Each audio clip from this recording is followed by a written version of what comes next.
research question answered, and then if the research question answered, then we write the report, then present the report, and the decisions making will take place. If there is a no at the step of the data collection, just like here, if we find the answer that no, we are unable to find out the answer of our question, then again we have to repeat or.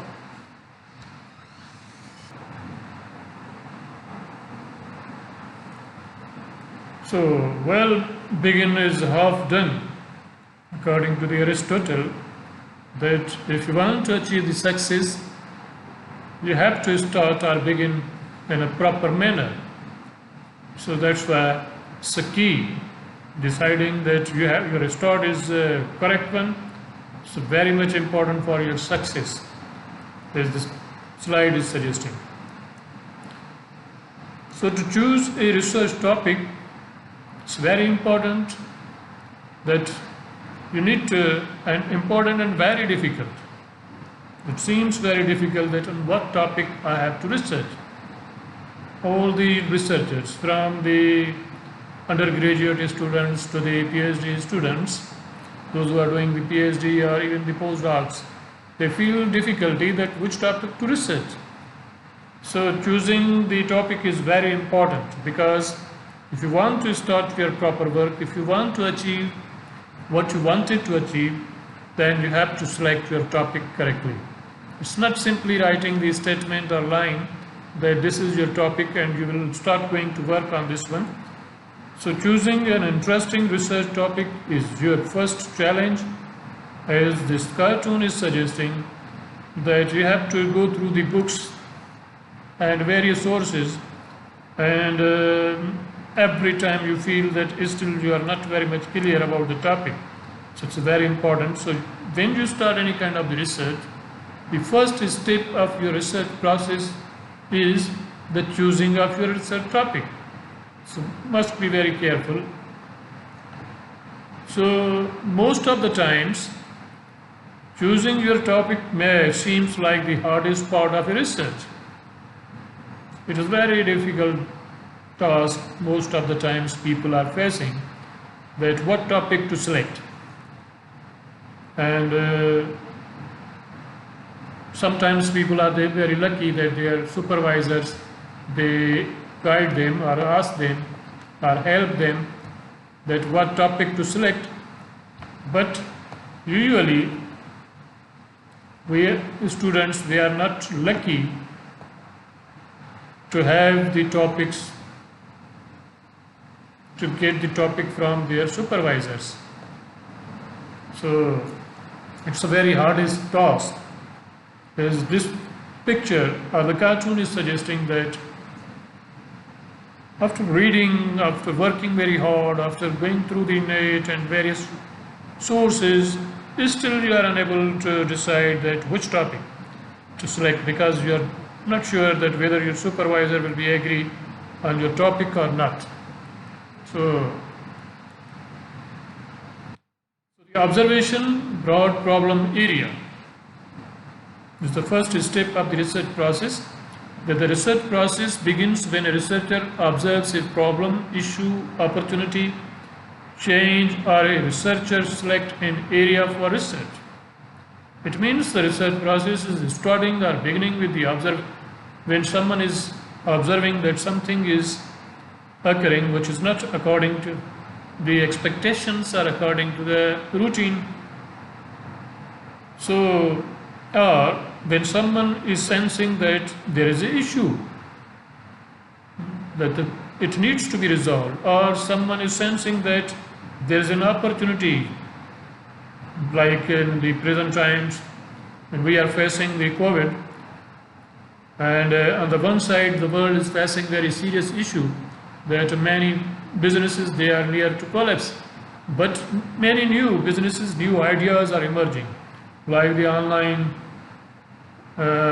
facilities for the classes, buying or shopping, and many others, even in the medicines and So companies need to diversify, and what to produce or what kind of diversification to implement. If someone is sensing that there is the opportunity, so one has to. It is also an observation, part of the observation, that someone is sensing or change, or a researchers, or someone is trying to change the pattern of the old practice. So what kind of the new pattern to adopt, or when the researcher select an area of research, suppose someone is interested to conduct the HRA in human resource research, it's a very wider area. You need to dip in, you need to search detailed literature. In marketing, if someone is interested to have the marketing, even in marketing, the brand management and many other aspects, someone need to, when someone is selecting the area, it means the still person need to find out the exact topic, but you have some sort of the idea that where you are going to go, or you are interested to go. So the broad problem area refers to the entire situation where one sees the possible need for research and problem solving. Means if someone is sensing that in economics, someone is sensing that economy is facing the issue. So what kind of the issue economy is facing, needs to find out. It's not clear that what to research. Or someone in marketing, in the management, in HR, in finance, someone is feeling that there is a need. So broad problem area of study or issue may be human resource, finance, crime, social issues, or marketing, etc. The specific issues that need to be researched within the situation may not be identified at this stage or at the initial stage. That what kind of, when you have this idea about the area of the research, it doesn't mean that you have now the topic and you have to start your research. It's very early to decide that on what topic you have to work on, but you have some sort of the idea. So in my case, when in 2001 I wanted to conduct the research on the multinationals, when I asked my supervisor, Dr. Akro, he said that don't conclude or don't jump to decide that this will be your topic. First you need to read the literature and then you will have the topic, proper topic. So and in my case, I haven't given the title of to my proposal until I have finished my research proposal. So at the end of the day, my title of the thesis of the PhD was the determinants of foreign direct investment. So it's very early to decide that what will be your topic, but you have decided your area. Then you have to focus on this one. Then such issues might pertain to problem current. Observe the following in the workplace. Manager is the student, the researcher is observing during his or her work timings that training programs are perhaps are not as effective as were anticipated. The manager or the student is thinking or might be sensing that the programs which they have started for the improvement of the performance of the employees or the students, they are not giving their anticipated results. This might be one of the issues. The sale volume of a product is not picking up. Another top problem area or the example is that some companies' products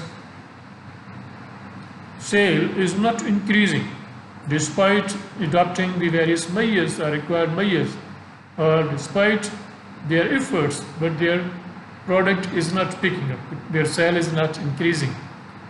Or another example is the minority groups are not making career progress in organizations. In some countries, there are minorities, including in Pakistan. If someone is saying that why the minority groups are not making their progress during their careers in different organizations, what are the reasons? Someone want to find out so these are the few examples of the issues some organizations or the researchers might sense.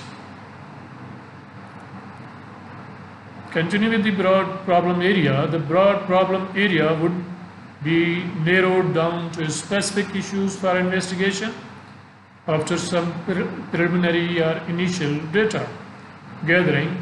You can specify your problem after gathering the initial data. This may take the form of interviews and library research.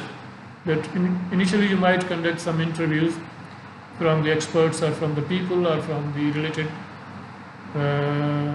employees in case of the HRN, and this may take the form of the interviews and library research, and you can also conduct the library research. You can review the books, the secondary sources of the literature and the data.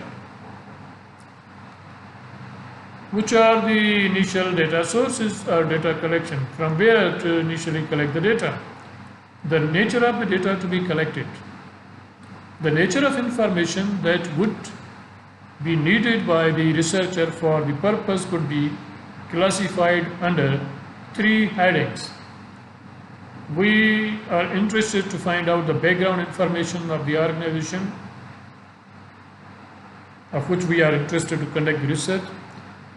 That initially our preliminary data collection help us to gather the secondary data. We might have some sort of the information regarding the background. Managerial philosophy, company policies, and other structural aspects from the literature or from the different initial efforts through the interviews. We can have some idea about the managerial philosophies, the methods of the managerial techniques or practices adopted by the organization or company. We might have some idea about the company policies and other structural aspects within the organization. The third one, when we talk about the nature of the data to be collected, the third thing is that perception, attitudes, and behavioral response of the organizational member and client systems, if applicable, through the primary data. We can have some sort of the perception, we can have the idea about the perceptions, attitude, and behavior of the organizational members, which is your would-be client. So when we talk about that in preliminary data collection help us to gather the information about the background. It means the origin and history of the company, when it was started, rate of growth, ownership and control, and so on. Through this one, we find out that what is the life of the company when it was started, what was the growth rate of the company in past, who remained the owners, and what control system or mechanism they have adopted or they are using. Another is the size.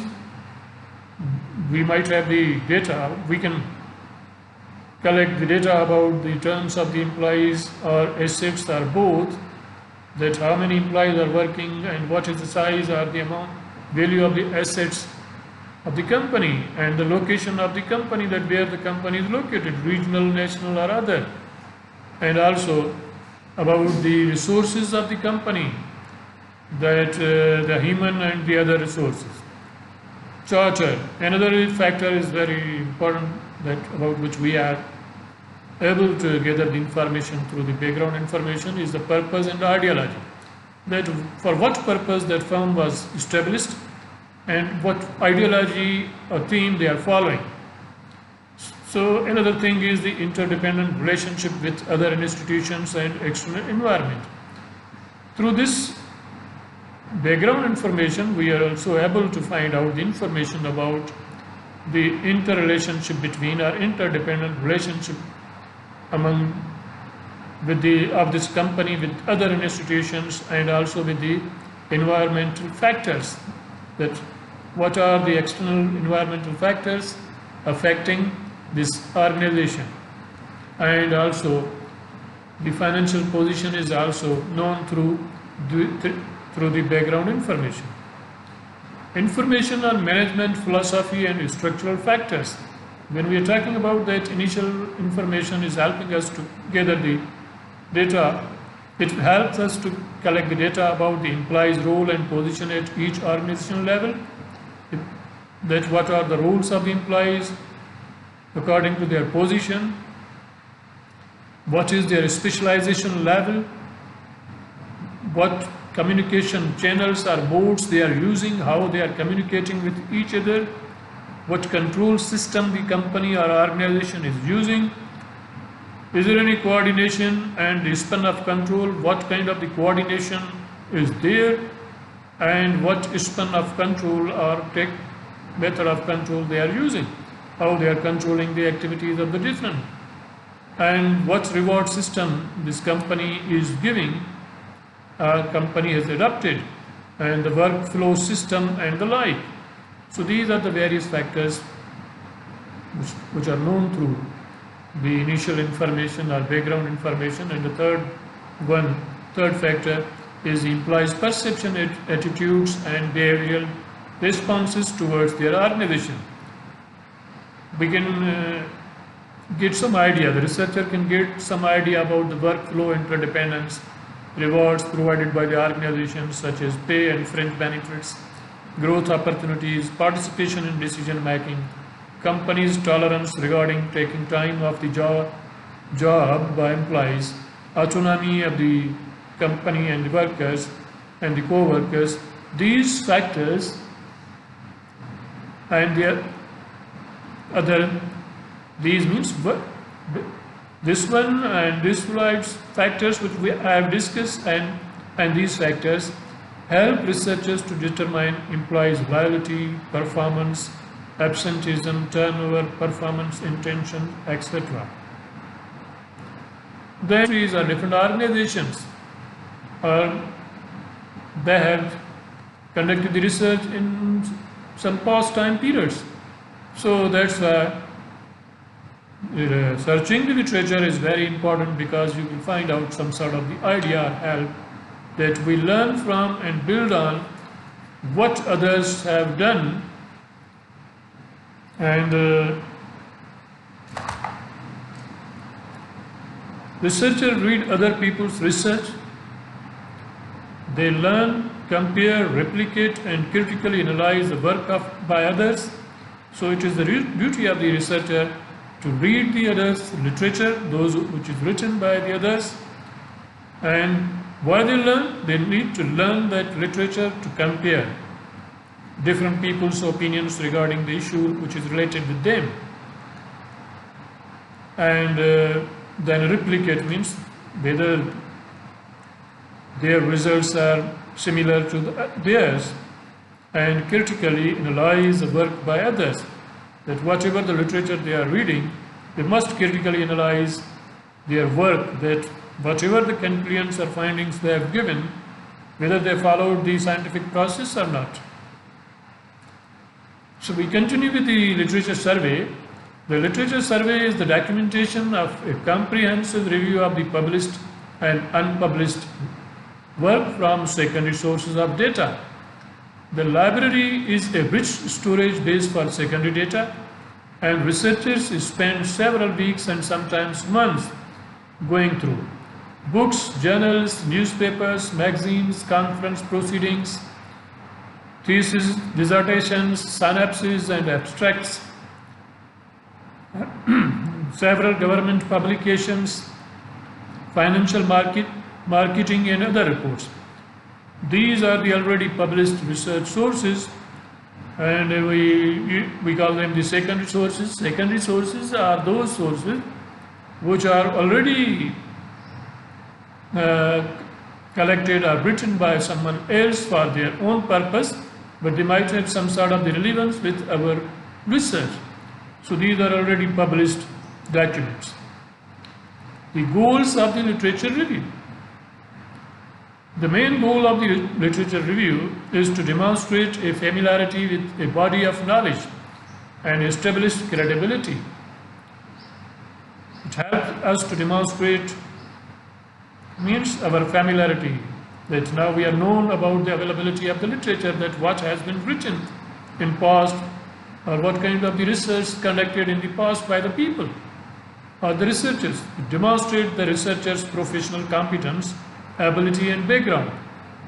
To know the path of a prior research and how a current research project is linked to it.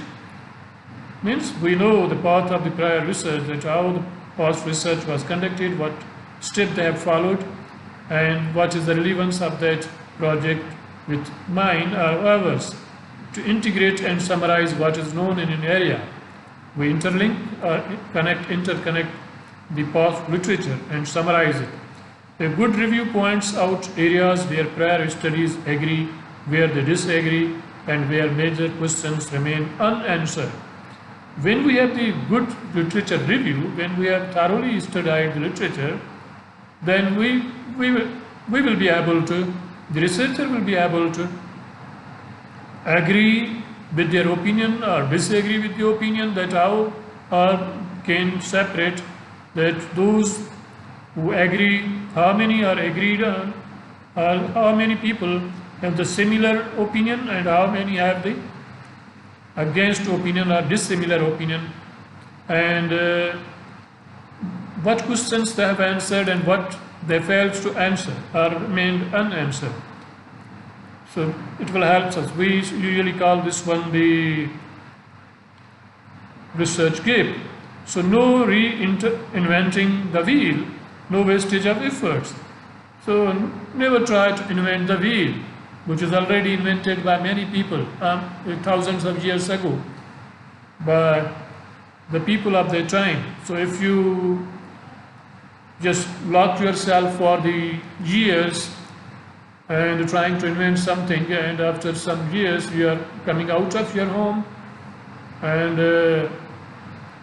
self-isolation, then you are announcing that you have invented the wheel, but when you observe, you will find out that the wheel is already there. So do not spend your efforts or waste your efforts for already known or written answers. To learn from others and stimulate new ideas, the researcher benefits from others' efforts. Ready-made techniques also difficulties, replications to overcome various limitations.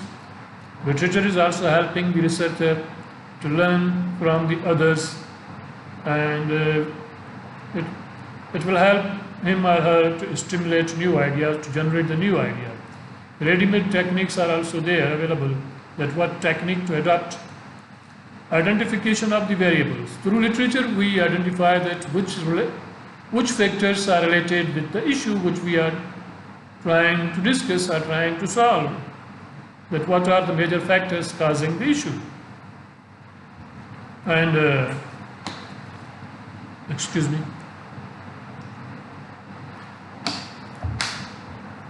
So important variables that are likely to influence the problem situation are not left out of this study. Number 6 one is the helps in developing theoretical framework.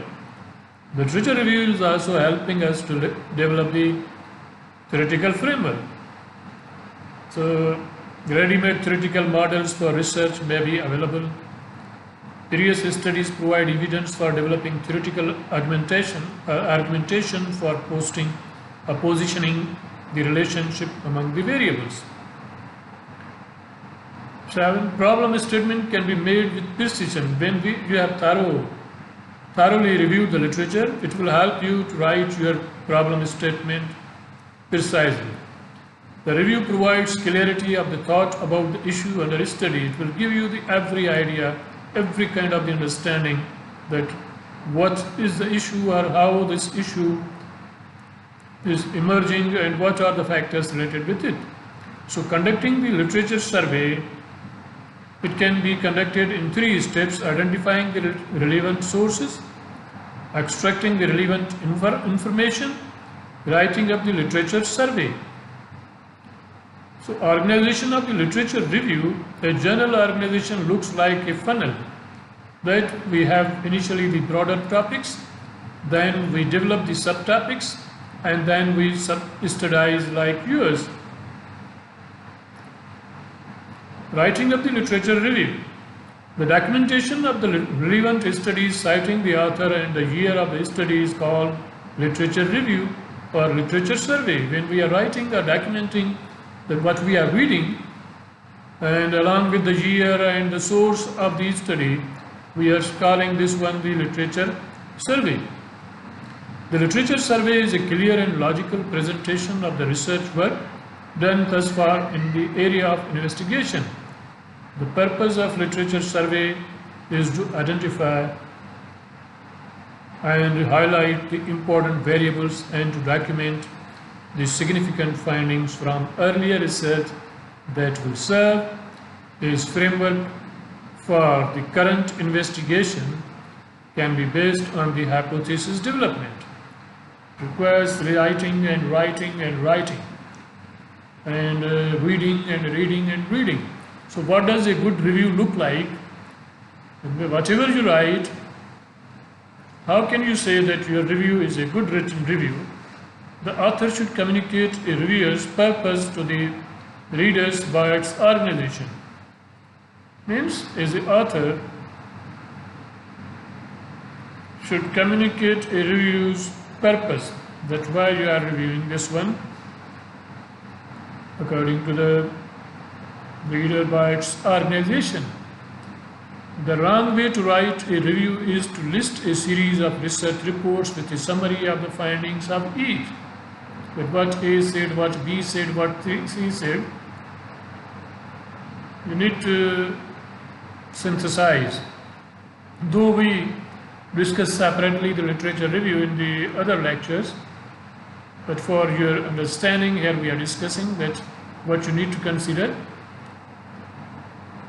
The right way to write a review is to organize common findings or arguments together. A well-accepted approach is to address the most important ideas first. You need to write first. From where to start? You start from the most relevant and very important ideas. The first step. To logically link statements or findings and to make the most link statement or findings and to note discrepancies or weaknesses in the present. It means when you are writing any literature review, you need to consider these things.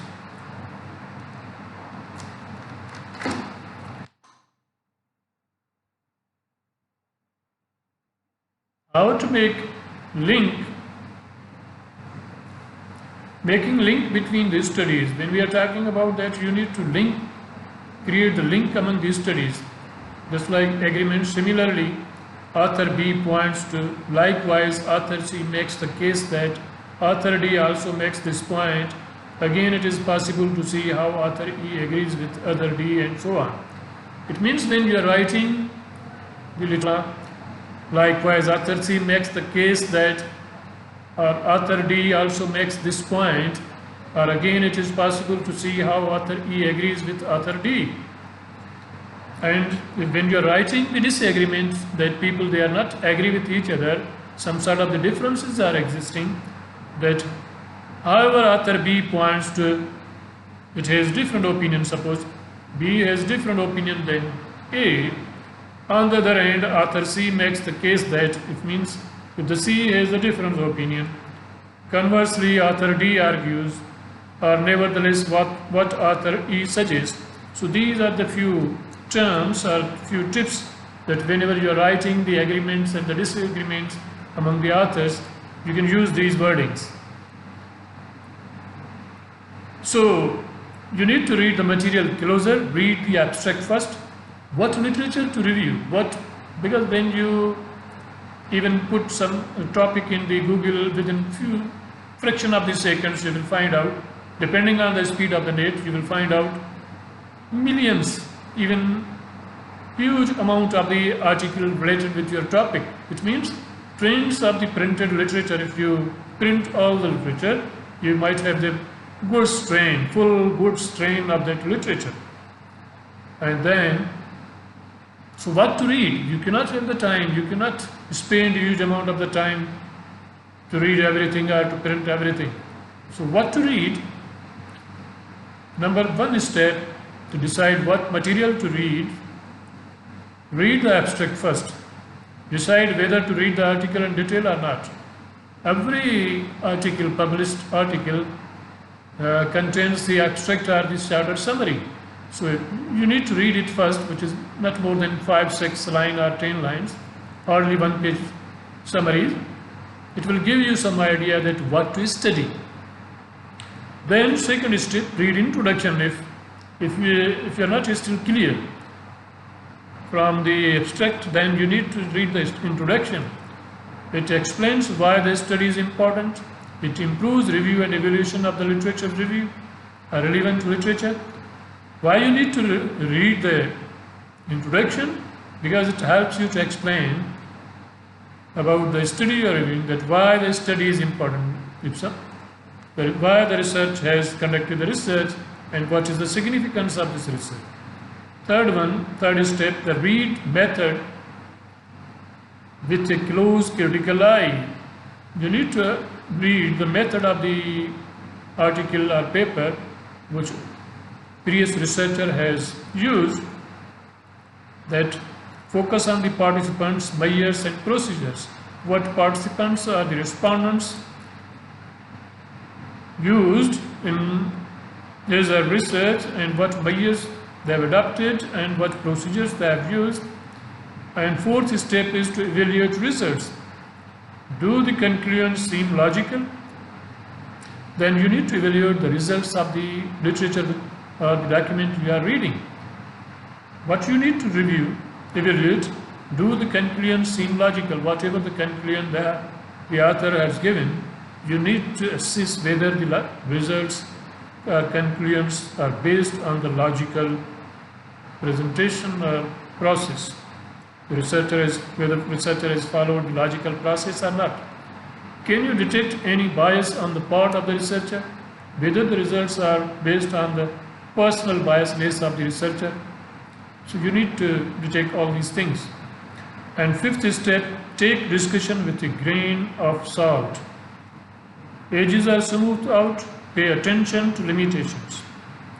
Means is the last one, that just simply you cannot read each and everything. You cannot find out most important factors and important material for yourself. Avoid plagiarism. Plagiarism is called kidnapper. Someone is saying that it is the kidnapper. Copying and pasting text from internet, using photographs, video or audio without permission or acknowledgement, using another's work and claiming it as your own even with permission, using your own work without properly citing it, quoting a source without using quotation marks, even if you do cite it, citing source you didn't use, getting a research paper, story, poem or article off the internet, turning in the same paper for more than one class without permission of both teachers. It is called self-plagiarism.